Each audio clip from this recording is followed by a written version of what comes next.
I don't have much hope for tomorrow. All right, let's have a look at our RAG model now.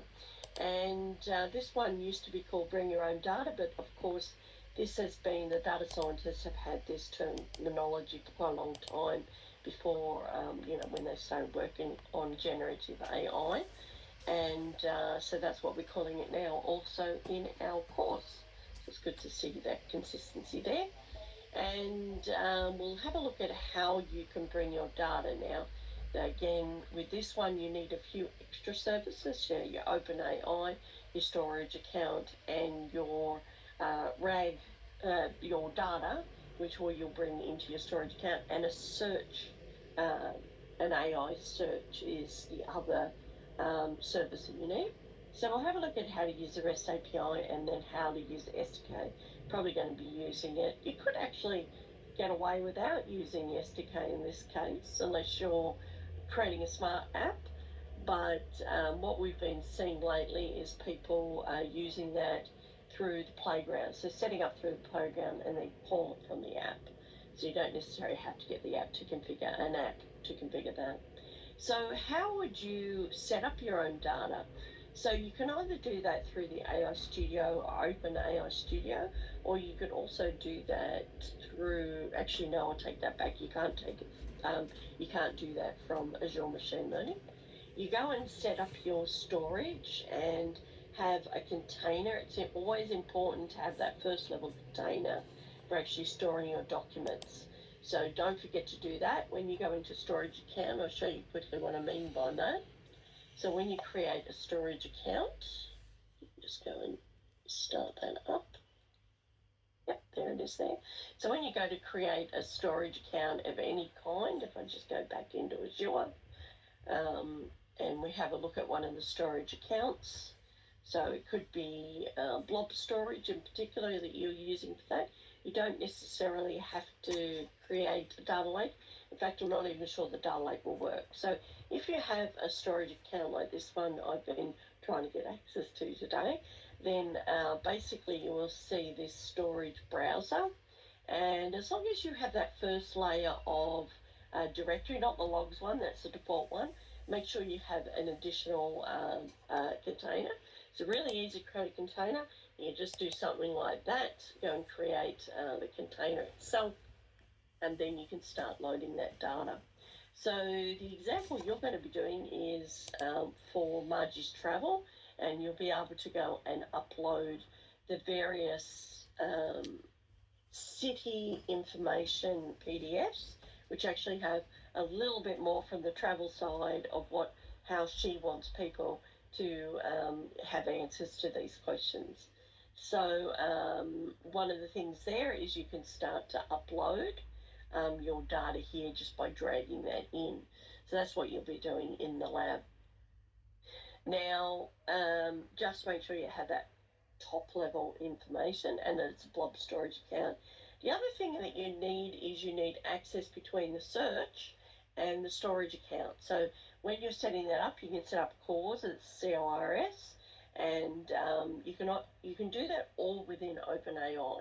You don't necessarily have to go and have it set up beforehand.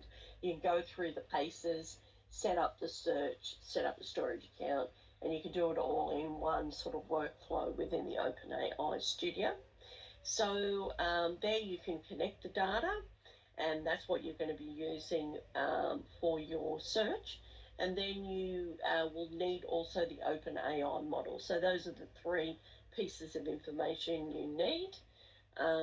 So you've got your data source, you then configure your search, and you'll have your OpenAI model. And that could be 3.5, that could be 4, could be 4 Omni. It just depends what you want to deploy there. So it's relatively easy. You'll see add a data source. So if you go down to data source here, you'll see that they are listed there.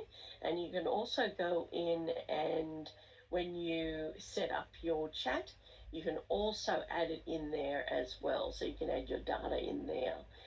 But then if you want to go back and have a look at a summary of what you've got, you can go and have a look at the data files there. That's relatively easy to do as well. So when we go into, oh, Elango, what's going on? Hi, yeah. Quick question. Yeah. So is it a limitation that we can only upload or point to the blob storage? Can we use like data from SharePoint or any other data sources? You can use, it's only really the storage account that you can use to as your data source. So yeah, at the moment it is limited to that. Okay. If you were to, for example, use Copilot Studio, you could use other data sources. So you can use websites. So it's only when you're using Open Azure or OpenAI OpenAI. Studio. Yeah, Okay. yeah, Gotcha. Okay, yeah. cool. Thanks. That's a good question. Very good question. Charity. Hey Jane, so my question is, so like we upload the data sources here, and Yeah. then we can play around with that in a playground area for chat. Will that also be available in our API calls, like we did a first previous lab, to call that data in the context, or how would that be? Yes, so you will actually set that up as so if we go into there now, just have a quick look, it'll be set up so that you can use that from your SDK. So you were talking about you were talking about yeah, I think you passed that one as a parameter. So let me just go into the OpenAI as well. And then this will actually be, so we'll go back in there. I shut that down a little bit earlier. And you can do it from AI Studio as well. That's the other place you can do it. I'm now very hesitant to do demos because I think it's not going to work based on these storage issues I've been having. So if we go into chat there, and we've got a deployment, although this is the one that didn't work before, let me just go back to the other one. Like I said, I'm having lots of problems with that one. And I think it's also got to do with the security for that. So I'll go back to an older one I've had for a while. Yeah, so yeah, you never know. We didn't actually get a notification that that was happening, so it's a little bit hit and miss with getting this to work. So in here, in this particular one, you have add your data, and then you can basically add that there. You go and pick up your blob storage, and this is where you'll actually see once you've created this, then you'll have this index, and then you can refer to this index. So you should be able to use that from the API call as well. So let's see a storage account. Now, of course, I'm not going to show you all the way through because I know it's not going to work. So there I've picked up a blob storage, and then I'm going to select the container that has the whatever it is. So I think I've actually got a better one from that. Let me have a quick look at one of the other ones. Not sure whether, that one there. So I can pick up data for search. And just confirmation. So, like in a previous exercise, we did grounding.txt where we added all the information to set up the context. The previous lab. Yeah. Right. So this is something we are doing using data source. Yes, that's right. That's different. Yeah, definitely different. But same principle, but in a different way we're using here. The grounding data is more for the prompt engineering. So this is more data that you'll bring in to actually answer questions from. So with the grounding data, that would have just been still using the data that it was trained on. This is now exclusively going to use the data that you're training it on. So basically bringing your own data. Yep. So basically, these are all like my FAQs or wiki pages, which I collect together, put that here in a big library, and then the user is basically asking questions from that related search. Yeah. Perfect. So I've noticed that, yes, we did. Actually, my husband did do a SharePoint search on his, but I think he had to do some finagling behind the scenes to get that data into a storage account first. So I'll double check that with him, and I'll let you know tomorrow. But I'm pretty sure there isn't another way to do it other than because I suggested him use Copilot instead because it hooks up with SharePoint quite easily. Copilot Studio will do all that RAG model, but it will do it with lots of broader data sources, so it doesn't make you have to use a storage account. But yeah, with this one, we're actually a bit hamstrung. So for this one, I think we're going to have, so I don't know whether I haven't really got any good data in there at all. So let's just call it data index, and you can schedule the indexing. So that's the other good thing about that. The reason that they're wanting you to bring that into the storage account is so that you can index it on a regular basis. So you can see that you can schedule that hourly or daily, for example, and that way you can index things more often, and then you can actually look at here.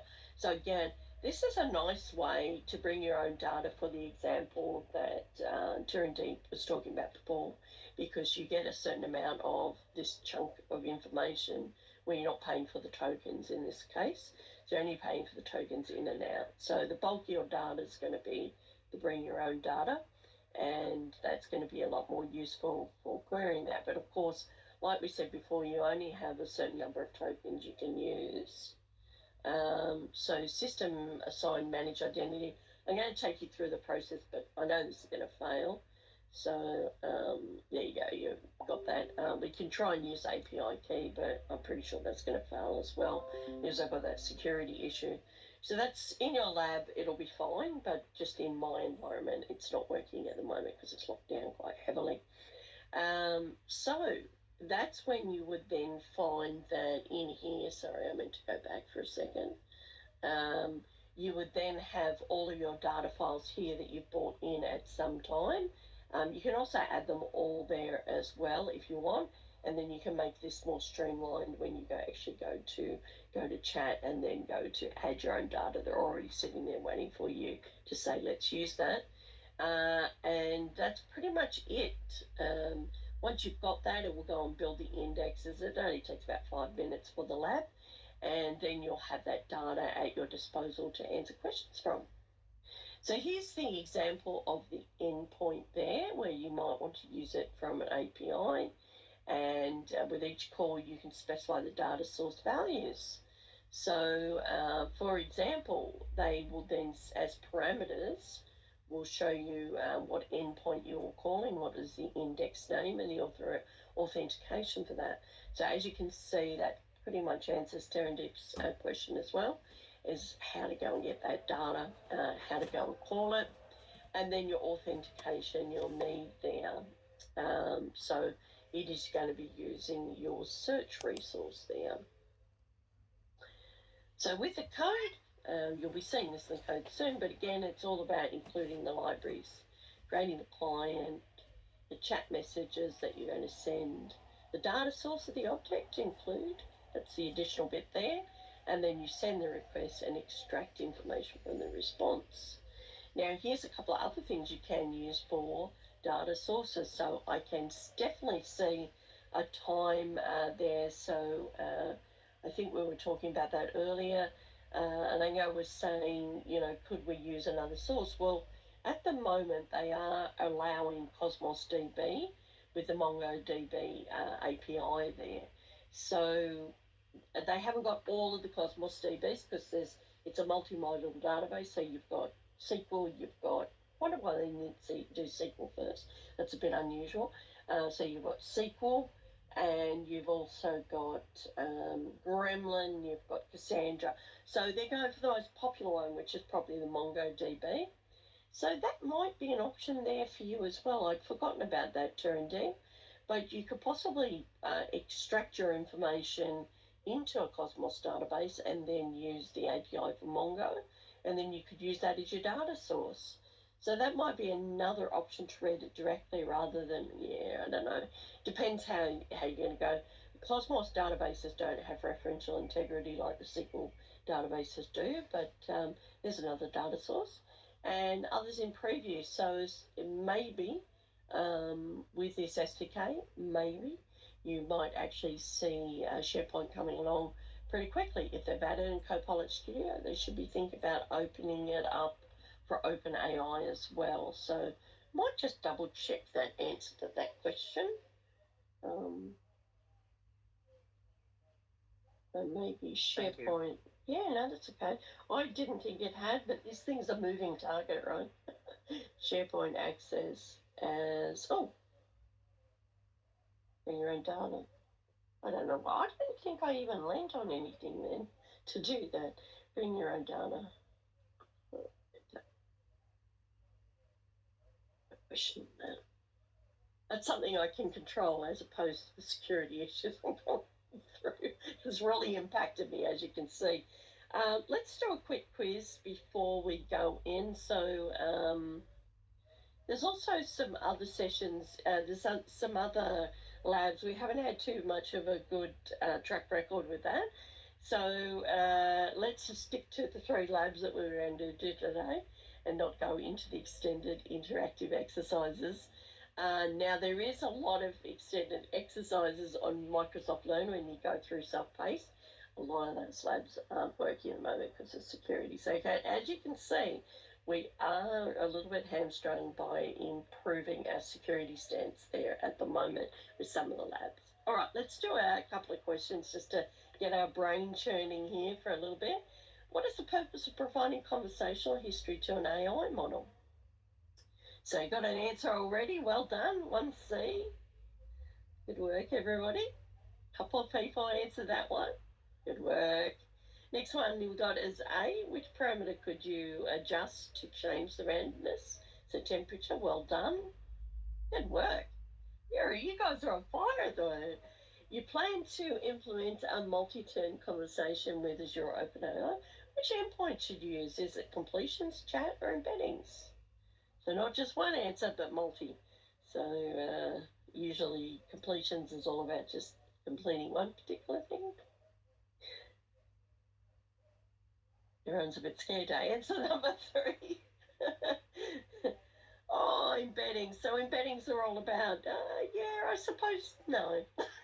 I was trying to think of a way you could use embeddings for that one, but no, I think it's the multi-turn is always going to be the chat, the back and forth, right? So that's okay. So well done. You've all got C there, so good work. Oh, no, it's actually B. I meant to say B. I saw so many C's there, I was swayed by the answer. Oh, terrible master of ceremonies, definitely. Oh, don't be sad. Don't be sad. It's an easy one. I mean, embeddings is all about tokens. That's the one you need to know. If you get a question on that, it's all about the tokenization. And vector embeddings there, yeah. No, they say, oh, Daryl's sad too. Oh, sorry. Not very good at asking questions, am I? I think that had something to do with me. All right, let's have a look at the lab now. Having a bit of fun this afternoon. I'm just getting a little bit over it because of the storage account's really upsetting me, as you can tell. Oh, sometimes, security is great. Sometimes it gets you at the worst possible times. That's the only thing. All right, let's have a look at that next lab. So this is the one most people have been waiting for. It's the use your own data. Very nice. So you still see that they haven't really changed that terminology to RAG in there. They're still using bring your own data. So let's set that up. I really don't have much hope for getting that storage account. I'll keep working on it, but I'll work on some of those questions answers to the other questions like Tiradeep's one and also Lango's one before. So, all right, let's go for the lab. Now, we need to have a break. We need to have a break first. I completely forgot. So let's go and grab our break, have a coffee. You can start the lab. There's nothing stopping you. But I'll just have a break just to rest my voice, as usually while we